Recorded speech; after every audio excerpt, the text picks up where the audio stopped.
Ghostbusters Frozen Empire was directed by Gil Kenan, who co-wrote Afterlife, which was directed by Jason Reitman. This one is co-written with Reitman and is the follow-up to Afterlife. Repeated that over there. The Spengler family is continuing to do a lot of ghost busting. This time they're in New York. If you remember the end of Afterlife, they got the fire station. But it obviously is ruffling a few feathers and people are a little concerned because it's causing a lot of property damage. However, there is a very mysterious force that seems to be in play over here because there is an object that is found, and this object seems to contain a spirit that could result in the end of the world, and they have to stop this thing and figure out how to protect the world from that. On the way out of the movie, I actually want to show you something. I got this. They gave this pin. You did not see that hair. I actually had a first with this movie. I saw it in Screen X. Now, if you don't know what that is, it's a format where the screen is stretched out to cover your entire field of vision. It's 270 degrees, and it's something that I've always thought was a bizarre gimmick, but I tried it out for the first time today. I didn't know I was trying it out until the movie's about to start, and suddenly the screen is like, hey, put your eyes focused to the screen, and then it just sort of expanded outside, like, oh, okay, this is what's happening. Thoughts on that? Very bizarre at first. It took me some while to get used to it. Some scenes looked fine, especially all the landscape shots, but then close-ups with characters. Some sequences were stretched out. Sometimes that looked okay. Sometimes you could clearly tell when an actor was standing too much to the side and they stretched the actor to fill up that part and the rest of the room, which was very, very weird.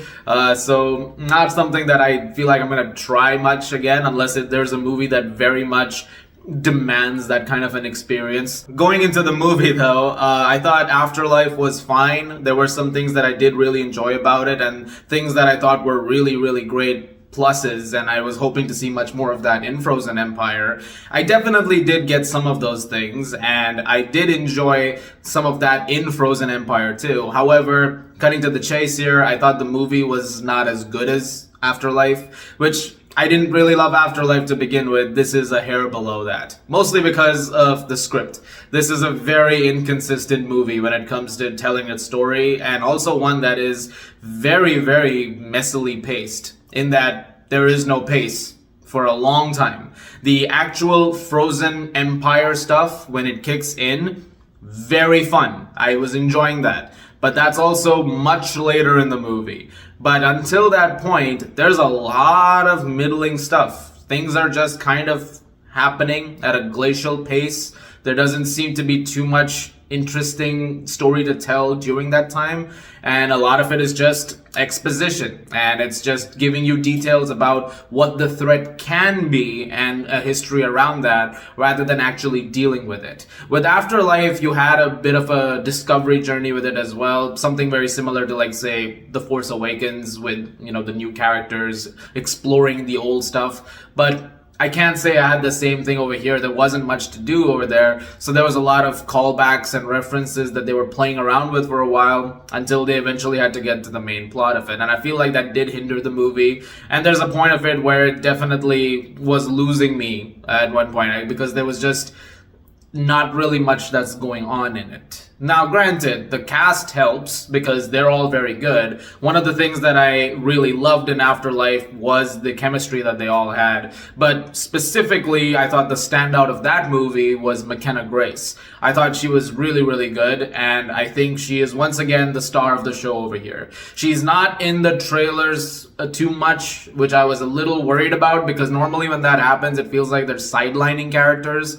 Not the case over here. She is very much a prominent part of the story, but I'm not going to say how, because that would involve giving some spoilers, and I don't want to do that. But she was really, really good in the movie. Once again, an actor who I cannot wait to see where her career goes, you know, in later years. Much more down the line coming up. Paul Rudd is obviously very good. This is not something that's going to surprise people. He's always very fun. So is Carrie Coon. She was very good too. The OG cast that comes back once again with Bill Murray, Ernie Hudson, Dan Aykroyd, they're all great. Annie Potts as Melnitz is back in this too, which was a lot of fun. Finn Wolfhard was also very good in the movie. The other two supporting characters, Podcast, Lucky, they're also both very fine. They're doing a good job. Kumail Nanjiani was funny in the film. I actually thought he was one of the more entertaining parts of it. He was definitely having a good time just being there, and yeah, he did a good job. I have to say, there were a few moments where the entire audience was sort of laughing along with some of his quips, and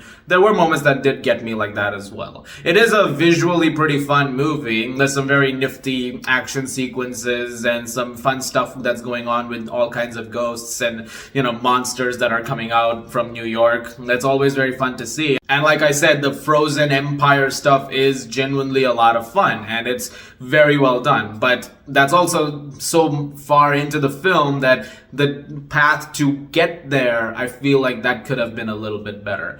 That being said, I don't think this is the worst Ghostbusters movie or anything. I don't think it's great, but I also didn't hate it by any means. I maintain that even after watching 4 Ghostbusters movies, I don't hate any of the Ghostbusters movies, because the cast really does help take you through some of those scenes. It does a lot of stuff that you've probably seen 1,000 times before. There's so many callbacks in this movie that it's relying on, especially in that second act, because you just have to make some stuff go on until you get to the big stuff. But beyond that, I didn't find this movie to be offensively awful in any way. It was just okay. There's also one thing that's going on over here with Phoebe's character, and I really like this dynamic that she has with another new character who comes in this. There's a conversation that strikes up between them and a bit of a friendship, and it was really nice. So that was a nice little plot going on over there. Does do some stuff that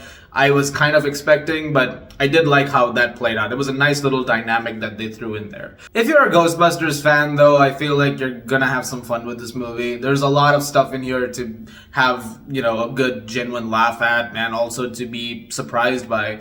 And I don't think there's anything that's gonna stop you from going to go see this movie. So if you do go check it out, I hope you guys enjoy it as well. And as much as I didn't love this as much as I could have, I'm still looking forward to seeing if they do another one with this core new team. That would be a lot of fun to see. Mostly because I think the lead that they have right now with this girl is really, really good. So, more of her. That's all I will say about that. I'm gonna give Ghostbusters Frozen Empire a 6.5 out of 10. A hair below Afterlife. That's where I'm at right now.